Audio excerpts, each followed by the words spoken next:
အားလုံးပဲမင်္ဂလာပါအင်ဂျင်ရဲ့ audio book channel ကနေပြန်လည်ကြိုဆိုလိုက်ပါတယ်ဒီနေ့မှာတော့ဆီယမပုံညာခေသားထားတဲ့လက်ကျန်လာအောင်ဆိုတဲ့စာအုပ်လေးရဲ့အပိုင်းနှစ်ကိုဆက်ပြီးဖတ်ပြပေးသွားမှာဖြစ်ပါတယ်နားဆင်ပေးကြပါအောင်ရှင်ညကျေးသည်ကိုခန္ဓာကိုယ်အနေအထားပြောင်းလဲလာသည်ကိုရှင်မမှုကိုမပေါ်လွင်မထင်ရှားအောင်ခန္ဓာကိုယ်လေးကိုမတိမတာကိုင်းညွတ်ထားခဲ့မိသည်မမငွေကတော့ညကျေးလို့မဟုတ်သူ့ရင်ကလေးမို့လာပါပြီဟုဆိုကြတဲ့ကကော့ကြော်လေးနေတက်လာသည်ညကျေးကတော့ရှင်မှုတာကိုပဲရှက်စရာဟုထင်ကတက်နိုင်သလောက်ဖုံးဖိကွေဝှက်နေသည်မမငွေကဒါရှက်စရာမဟုတ်ဘူးဟဲ့ဒါမင်းမသားအလှဟုဆိုကညကျေးဤပကုံးကြုံလေးကိုဆွေးဆက်မှတ်ပေးတတ်သဖြင့်သာအရင်လောက်လက်ပြေမကုန်းတော့တာပဲညကျေးသည်မှန်ရှိမှမထွက်ခွာမီညကျေးအိယာကောင်းရင်ခေါင်းပေါ်မှာတင်ထားသည့်ရွှန်းလက်ကောက်ကလေးကိုလှမ်းယူပြီးဘယ်လက်မှာဝတ်လိုက်ပါသည်ဒီရွှန်းလက်ကောက်ကလေးကဒေါ်လီတို့၏ညရွန်းထဲဆိုင်မှဖြစ်သည်ညကျေးကနှစ်သက်လာသဖြင့်ဒေါ်လေးကလက်ဆောင်ပေးလိုက်တာဖြစ်သည်3 နှစ်လောက်ကြာခဲ့ရတောင်လက်ကောက်ကလေးကတစေးအောင်လက်ပြောင်ရွှဲအင်းငယ်စေဖြစ်သည်ညကြီးမှန်ရှိကလှုပ်ထွက်လိုက်တော့ကလင်းကျဲသည့်ကလေးတွေကမီးရောင်ဖြင့်လက်ခဏဖြစ်သွားသည်ညကြီးကလက်ခဏပြုံးလိုက်မိပါသည်ဘာကြောင့်ရဲ့မသိကလင်းကျဲသည့်လူတွေဒီလိုလက်သွားတိုင်းညကြီးကသဘောကျမိတတ်သည်ခုချိန်မှာတော့ကြာသဘောကျလို့မရပါဘူးလေချမ်းလွန်တော့လဲအနှွေးတဲ့ထပ်ဝက်လိုက်ရတော့မယ်မဟုတ်လားညကြီးကအနှွေးတဲ့အစိမ်းရောက်ကလေးထပ်ဝက်လိုက်ပြီးနောက်ဖီးခွက်လေးကိုမှုတ်ခဲကပြီးဖို့ကြောင့်နဲ့ဖះစင်ဘက်ကလာသည်မီးရောင်လေးကိုသာအာပြုတ်လျက်အမင်းနဲ့မမငွေတို့ရှိရာမီးဖို့ကြောင့်ဘက်သို့ရှောက်လာခဲ့သည်အိတ်ခမ်းထဲမှာတော့ညကြီးအကိုစော်မင်းနဲ့ဦးလေးအောင်တို့အိတ်ရော်နေကြတော့ပဲညကြီးအကိုကညကြီးတက်နှစ်သားကြီးတစ်ဖြင့်ရွှဲရီလိုဖြစ်နေကညကြီးအပေါ်မှာလဲမြမလေးရဲ့လို့ငငယ်ညာညာမရှိလာသူပဲအမေမောင်လူပြိုကြီးလေးအောင်ကတော့စကားနဲ့လာကသူ့ရအလောက်ကန်ကိုသာကြိုဆဆလုပ်တတ်သည်ကိုစောက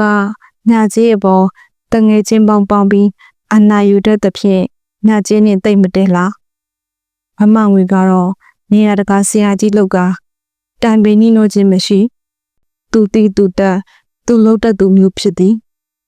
ထို့ကြောင့်ပင်အငယ်ဆုံးသမီးကလေးညကျေးယုံမှာတခါအဖော်မဲ့တလူလိုနှင့်တင်းယူပွဲကောင်းသည်ဟုခံစားရသည်ညကျေးတို့မိသားစုတွေမှာအဖေကတော့ညကျေးအကောင်းဆုံးအဖော်ဖြစ်သည်အဖေကရှေးဟောင်းသူတေသနာယုံဝန်ထမ်းဖြစ်၍ပကံမြို့ဟောင်းတဲ့ကရုံးကိုနေတိုင်းစပင်းကလေးမြည်၍ရုံးသွားတတ်ရသည်အဖေရုံးသွားတိုင်းမြကြီးကိုစပင်းကလေးနှင့်တင်ကဖေးအားကျဖေးအားကြားတဲလန်းကလေးတစ်လျှောက်စပင်းနှင့်သွားရင်အနောက်ဖွားစောရွာเจ้าကိုဝင်ပို့ပေးသွားတတ်သည်မမငွေကတော့ကျောင်းစာကိုတင်ယူခြင်းစိတ်မရှိသဖြင့်လေးတန်းနှင့်ပြီးကျောင်းထွက်ပြီးအမေတို့ဦးလေးအောင်တို့နှင့်အတူရှာအလုပ်အိမ်အလုပ်ကိုကူညီခဲ့သည်အဖေနှင့်အတူစပိန်ကလေးစီရင်ကျောင်းသွားကျောင်းပြန်ရသည့်အချိန်တွေကတော့ညကြီးဘွား၏အပျော်ဆုံးအချိန်တွေပဲဖြစ်သည်ဖះတက်တွေကြားမှာစပိန်ကလေးနှင်းသွားရင်အဖေကဖះတွေ၏တမိုင်းချောင်းကိုတနေ့ချင်းနည်းနည်းစီပြောပြသွားသည်တနေ့ချင်းနည်းနည်းစီပြန်မေးသွားသည်တနေ့ချင်းနည်းနည်းစီလိုက်ပို့ပေးခဲ့သည်တခါတော့ပကံနှင့်ပတ်သက်သည့်ကြပြလေးတွေကိုရွတ်ဆိုသွားတတ်၏ပကံ၏နနခင်းညနေခင်းနေအောင်ဖြွအောက်တွင်အဖေကြပြရွတ်တန်ကလေးနှင့်အတူဖះများကြမှာကျောင်းသွားကျောင်းပြန်ရသောအချိန်ကလေးတွေကိုညကြီးအလုံးပင်ဆွေးမဲ့ရလေသည်အမေသမီးဘာကူလုပ်ပေးရမလဲညကြီးကမိဖို့ကြောင့်ခပန်းအစင်လေးမှာ ဝင်ထိုင်ရင်အမေကိုလှမ်းမိလိုက်သည်အမေက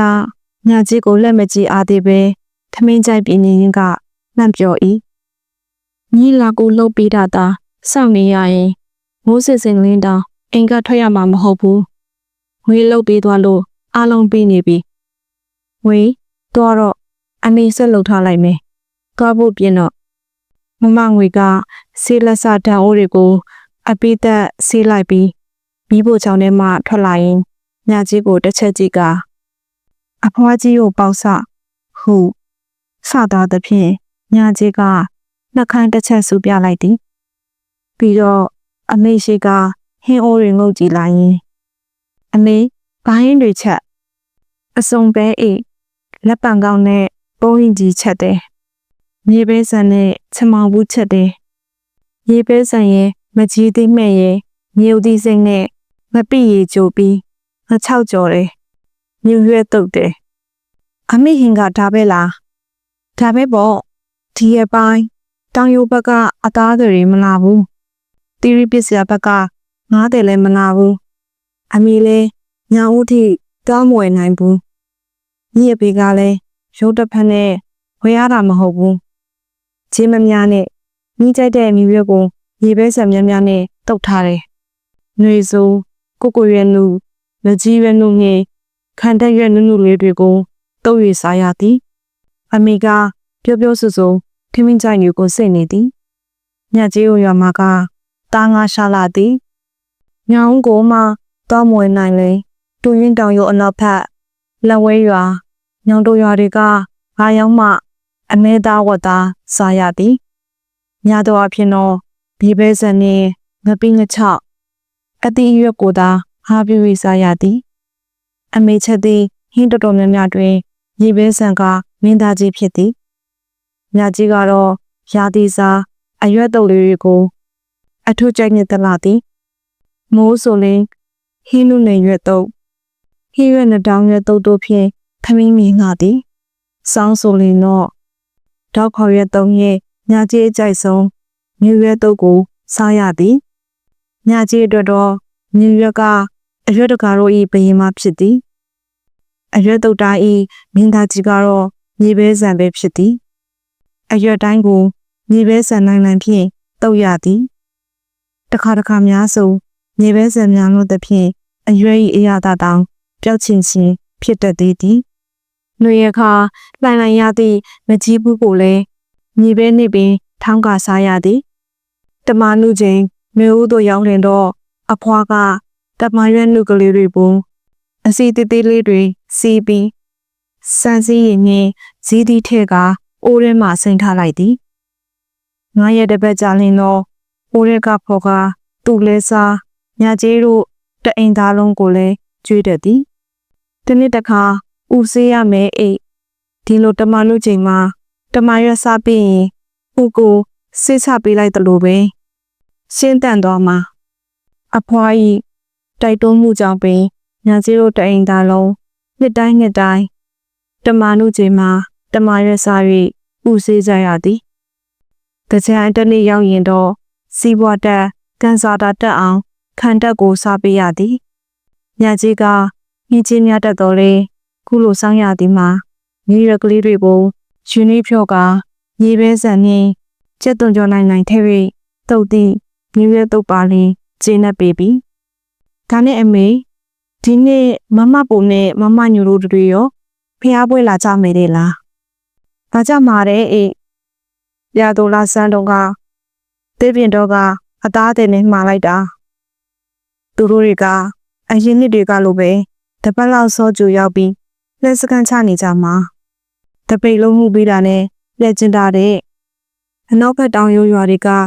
လဲတန်းတွေနဲ့တခါတည်းပြင်ကျင်တာအမေတို့နဲ့တွေ့ကျင်သေးတာမို့လို့သာနောက်ဆက်နေခဲ့မှာတဲ့မမဘိုးတို့နဲ့တွေ့ရမည်ဆို၍ညကြီးကပြောသွားသည်မမဘိုးနဲ့မမညိုကညကြီးနဲ့ဆွေမျိုးနီးစပ်တော်သည့်အမများဖြစ်သည်သူတို့ကတူရင်းတောင်ရိုးအနောက်ဖက်တဲပြင်တော်ရွာမှာနေကြသည်တဲပြင်တော်မှာညကြီးအဖေဘက်ကဆွေမျိုးတွေအများကြီးရှိသည်မမဘိုးတို့အမေဒေါ်လေးဝင်းနဲ့ဥပဝိုင်းတို့ကလည်း ညကြီးကိုချစ်ခင်ကြသည်အာနန္ဒဖျားပွဲကျင်းပသည့်ရာတူလမတိုင်မီတပတ်အလိုပြာတူလာဆန်းကလေးကမမပူတို့တောင်ရိုးနောက်ဖက်တဲပြင်တော်ကန်ကြီးကုန်းလက်ဝဲရွာညောင်တို့ရွာကပေါင်းမိုးလဲတွေနဲ့စီတန်းကအာနန္ဒဖျားတို့နှစ်စင်လာလေးရှိကြသည်ပြာတူလာပြည့်နှစ်အထိဖျားဤအနိပဝေခြင်းမှာပင်လက်စကန်တွေချပြီးညအိမ်ညနေရရှိနေတတ်ကြသည်လိုအပ်သည့်တောင်ယာသုံးဆောင်ထံပိုတုံလက်ဝဲရိုးတုံကဆလို့ဖျားလင်ပန်းအိုးခွက်ပကံဒီအစုံဖျားပွဲစည်းပါသာဝေကြရသည်ကြာတူလာပြည့်မတိုင်မီထိလိုအပ်တာတွေထုတ်ဝေလိုက်ကြလဲဝိုင်းတွေနားမှာပင်ချက်ပြုတ်စားလိုက်ကြနှင့်အေးအေးလူလူစခန်းချ၍နေသည်ကြာတူလာပြည့်မနက်တပိတ်လုံးလောင်းထူပင်းနေတော့လဲတန်းကြီးတန်းစီကပြန်လဲထွက်ပေါ်သွားတတ်ကြလေသည်ညကြီးကိုမင်းနှန်းသူရွာကတော့အာနန္ဒဖျားနှင့်တိတ်မဝေးလားတနားရီလောက်ခြေချင်းလျှောက်လင်ရောက်ပြီးလဲနဲ့ဆိုလင်တော့တနားရီတောင်မကြာလာပြီညကြီးတို့မင်းနှန်းသူအရှိဖွားစောအနောက်ဖွားစောနှင့်တထေးကန်ရွာကတော့ပြာတူပွဲကိုနေချင်းပြန်သာသွားလေးရှိကြသည်ခုလိုမနက်အာယုံတစ်ခါစားမှာတောင်ရိုးအရှိဘက်တောင်ခွင်တောင်ပတောင်ရှိ6ကန်ညောင်မကန်ရွာတွေကနေအာနန္ဒဖျားပွဲကိုလာကြသည့်လေတန်းကြီးကညကြီးတို့မင်းနှန်းသူရွာနာကဖြတ်သွားလေးရှိသည်ထုံလေတန်းကြီးနှင့်မရှိမနှောင်းဆိုသလိုညကြီးတို့ရွာကလဲတွေပါလိုက်ပါသွားသည့်အခါလေတန်းကြီးကဖုံတထောင်းထောင်းကြားမှပင်တစုတဝေးနဲ့ပြောစရာကြီးဖြစ်၍နေတတ်လေသည်ညကြီးဤကလေးဘဝတည်တဲ့စာမှတ်ညံထဲမှာအထင်ရှားဆုံးမှတ်မိနေသည့်ခရီးသွားအတွေ့အကြုံကလဲရီတန်းစီပြီးအာနန္ဒဖျားပွဲသွားသည့်အတွေ့အကြုံဖြစ်သည်ကြည်လျာရာဖျားပထိုးစေတွေနှင့်ရာခင်းတွေရှိသည့်မြေကွင်းကျဲကြီးရှာခင်းတဲကဇီးပင်ပူပူအုပ်ကလေးတွေဖုံလုံးလေးလေးကြားမှာတညီတညွတ်ထဲဂျူလီယာနေသည့်လှဲတန်းကြီးထိုမြင်ကွင်းကိုစိတ်ထဲမှဆွေးနွေးလာသည်ကလေးတုံးကတော့လှဲနောင်မီးမှာခြေတလဲချရလိုက်ရတာကိုသဘောကျသည်လဲရီပေါ်မှာပါလာသည့်ကလေးဖော်တွေနှင့်အော်ဟေးစကားပြောဆိုရင်မောကြတချင်းဆိုကြနှင့်ပြောစရာကြီးပင်အာနန္ဒဖျားပွဲကွင်းပြင်ကိုရောက်သည့်အခါမှာတော့မမပိုတို့တွေစကန်ချနေသည့်လဲဝိုင်းတွေစီသွားကအင်္ဂါယူလာသည့်အစားအသောက်တွေကိုပါချပြီးဆွေမျိုးတတိုင်းနဲ့အတူဝိုင်းဖွဲ့စားတောက်ရင်းစကားပြောလို့ကိုမဝနိုင်ပြီတပိလုံးလောင်းပြီးရင်တော့ညီအတော်တို့အိမ်ဝင်ပြီးကြော်ရင်းနဲ့လက်ဆောင်ဝင်ပေးရမယ်ညီညီမကလည်းညီကိုတွေ့ကြမှာအမေတတိပြီးတော့မှမြင်းကပ်ပါရွာကအထော်အိမ်ကိုဝင်ဖို့ညာချစ်တတိရသည်မြင်းကပ်ပါကကျွန်းတဲ့ပိုင်းရှင်ဒေါ်များပွင့်ကအမေညီမဝင်ခွေဖြစ်သည်သူတို့မိသားစုကပြည့်စုံကြသည်ဦးအောင်ဘွားဒေါ်မြယုံတို့၏ညကျွန်းတဲ့လုပ်ငန်းဆောင်လူသိများသည်သူတို့သမီးကလေးခင်လေးရင်ကညကျေးထက်6နှစ်လောက်ငယ်သည်အမျိုးဆိုတော့လေသူတို့မိသားစုနဲ့တွေ့လင်တော့ညကျေးစိတ်မှာကျဉ်ချက်သလိုခံစားရသည်မမပူတို့နှင့်ဆက်ဆံရသလိုစိတ်လွတ်လပ်မှုမရှိသစိမ့်နဲ့ဆန်သည်ဟုလည်းခံစားမိလေသည်ကဲစားဖို့တော့ဖို့တော့ပြင်ပြီးပြီအမေလည်းသွားဖို့ပြင်လိုက်အောင်မယ်ရေဦးလေးနဲ့ကိုစောကမြေဘက်ကင်းထဲမှာဆင်းရမှာမို့မလိုက်ဘူးညီအဖွားကလည်းခါနာနေတာကလဲဆောင်မခံနိုင်ဘူးညီတို့ညီမရဲ့ညီအဖေနဲ့အမေရဲ့ပဲသွားရမှာညီအဖေကလှည့်ပြစ်နေပြီအဖွားတပိတ်လုံးပြစ်နေတာတော့ကူလိုက်အောင်အမေငါတမီကကူလို့တော့လဲအပြိုကြီးဖဖဖြစ်လို့ပါလားအမေကအခုမှမြကျေးကုန်အသေးအချာကြည့်မိသွားကမှတ်ချက်ပြုလိုက်တော့မြကျေးရှက်သွားမိသည်ကားပြန်ပြီးအပြိုကြီးဖဖအဲ့ဒီစကလုံးကိုခဏခဏကြားရလုံးလို့ဝုန်းလာပြီမြကျေးကအမေရှိမှဆက်ဆက်နဲ့လက်ထက်လာခဲ့ကဖျားစင်ရှိမှတပိတ်လုံးပြင်းနေသည့်အဖွားစီတို့လျှောက်လာခဲ့သည်အာနန္ဒဖျားပွဲမှာတန်ဃာတော်တွေကိုကတ်လူဖို့ မြေတပိတ်လုံးတွင်ညကြီးတို့ရွာကအင်းတိုင်းလိုလိုမှာရှိကြသည်အဖွားကမြေတပိတ်လုံးထဲမှာစွမ်းဆန်စိမ်းမြေပဲစိမ်းကြော်ဟုံထုံနှင့်မြေပဲကြော်တွေထည့်လိုက်ရင်ဝမ်းညက်တန်လေးမှာပတ်စံ900တဲ့အတစ်လေးရွက်ညှိ၍စွမ်းဆန်စိမ်းတဲသို့စိုက်ထူလိုက်ရင်ညီတို့ညီမကတပိတ်တစ်လုံးကြာယုံနဲ့မင်းလာကတစ်လုံးဒီနေ့တပိတ်နှလုံးလူဖို့ပြင်ရမယ်ဖះမှာလူဖို့မျိုးစေ့တွေလည်းထုတ်ထားပြီးပြီ။နောက်နေ့တင်းနံပို့ထအောင်တေချာဆူတောင်းခဲ့နော်။ညီဟုတ်ကဲ့ပါအဖွာ။ညကြီးကအဖွားရှိမှဒူးလေးတိုး၍ထိုင်ချလိုက်တော့အဖွားကမြေတပိတ်တစ်လုံးကိုညကြီးဘက်သို့ကန်ပေးလိုက်ရင်ရော့ဒီတပိတ်တစ်လုံးမြေးပြင်လိုက်နော်။နောက်အဖွားမရှိရင်မြေးပဲပြေးရမှာ။အနန္ဒဖះပွဲကိုတော့တနစ်တောင်မပြတ်စင်နဲ့ကွအဖွားမိဘတွေတုန်းကလည်းမပြတ်ခဲ့ဘူးအဖွားလက်ထက်မှာလည်းမပြတ်ခဲ့ဘူးကြာယုံတို့မြေးတို့လက်ထက်မှာလည်းမပြတ်စင်နဲ့နောက်မြေးရဲ့မျိုးဆက်တွေထိမပြတ်စင်နဲ့ကွဟုတ်ကဲ့စိတ်ချပါအဖွားညကြီးကအဖွားနဲ့အတူတပိတ်လုံးပြင်းရင်ရွာလမ်းဘက်စီတို့လည်းနားဆွင့်ထားမိသည်ဟောချိုးတန်တွေကြားရစပြုပြီးတောင်ရုံအနောက်ဘက်ရွာတွေကလဲတွေတော့တားစားပြီးထင်သည်ညကြီးသည်နွားချူတန်ကိုနားဆွင့်ရင်ညကြီး၏နောမလေးဖွာညိုအတွက်ချူလုံးလေးဝယ်ပေးဖို့တတိယလာသည်နောမအတွက်ချူလုံးကအခုညကြီးကြားနေရသည့်ချူလုံးတွေနဲ့မတူပေနွားလဲဆွဲသည့်တတိမြ၏ချူတန်ကခတ်အုံခက်လေးလေးဖြစ်သည်နောမဆွဲသည့်ချူတန်လုံး၏အတန်ကလွန်လင်းသားသည်ခွာညိုအတွက်ချူလုံးအကြီးတစ်လုံးနဲ့စင်မပေးခြင်းချူလုံးအသေးနှလုံးစင်ပေးရင်အတန်တာပြီးပူလာမီဟုထင်သည်ညကြီးကခွာညိုပန်းကိုနှစ်သက်သည်ဖြင့်ခွာညိုညိုအသွေးရောင်ရှိသောနွားမကလေးကိုခွာညိုဟုနာမည်ပေးထားခဲ့သည်ခွာညိုပန်းနေပွင့်သည့်ခုလိုပြတူလာမှာသူ့ကိုမွေးခဲ့တာဖြစ်သည်ညကြီးကခွာညိုပန်းကိုကြိုက်တော်လဲရွာမှာဖြင့်ခွာညိုပန်းကမရှိပါအမေနဲ့အတူပုတ်ပါကိုဖျားဘူးလိုက်သွားတော့ကသာခွာညိုပန်းကိုစော့တည်ဘူးရသည်ညကြီးကပန်းချိုင်လာတော့လဲညကြီးတို့ဒေသကအပူပိုင်းဒေသမှုရှာတီပန်းတို့စုံစုံညီညီမဖူးကွင်းနိုင်ပြီသို့တော်လဲအဖေကျေးဇူးဖြင့်ပေရသည်မှာဘာပန်းနေပွင့်ကြသည်ဆိုတာကိုညကြီးကမှတ်မိနေခဲ့ပါသည်ကလာစင်လာတိုင်းဒီလမှာဖြင့်ဘာပန်းနေပွင့်တတ်သည်ဆိုတာကိုအဖေကအမြဲပြောပြလေးရှိသည်တကူးလာမှာဘရောက်ပန်းနဲ့ခန်းကော်တွေပွင့်တာကဆလို့တပေါင်းလာမှာတရဖီပန်းတွေပွင့်သည်ဆိုတာအထိနောက်တိုင်းပွင့်သည့်ပန်းတွေကိုတလားချင်းပြောပြတတ်သောအဖေသည်ညကြီးမမြင်ဘူးသည်ပန်းကလေးတွေကိုလည်းရှာရှာဖွေဖွေယူလာပြတတ်သေးသည်ပန်းရှာမရရင်လည်းပကြီးကလေးတွေတပ်ပုံလေးတွေရှာဖွေပြတတ်လေသည်ကဲသွားကြရအောင်ဟေ့ညီတို့အဖေလှဲအစင်သေးဖြစ်နေပြီအမေအတန်ကြောင့်ညကြီးကပတ်စံညှက်တန်လေးကိုစွန်းဆန်တဲ့သူအပိသက်ထိုးဆိုင်လိုက်ပြီးတပိတ်လုံးကိုပွေယူကထိုင်ရမှထားလိုက်သည်တပိတ်တစ်လုံးကိုလာပွေယူလိုက်သည်မမငွေကိုမြင်တော့ညကြီးကရဲကျင်သွားမိသည်မမငွေကအစွမ်းကုန်အလှပြင်ထားသည်ကိုအဝါရောင်တောက်တောက်ခတ်တိုရင်မိုးအင်ကြီးကကိုမကျက်ပြီးလက်ဖြန်းမှာတော့ခါလုံးပွားဖြစ်နေသည်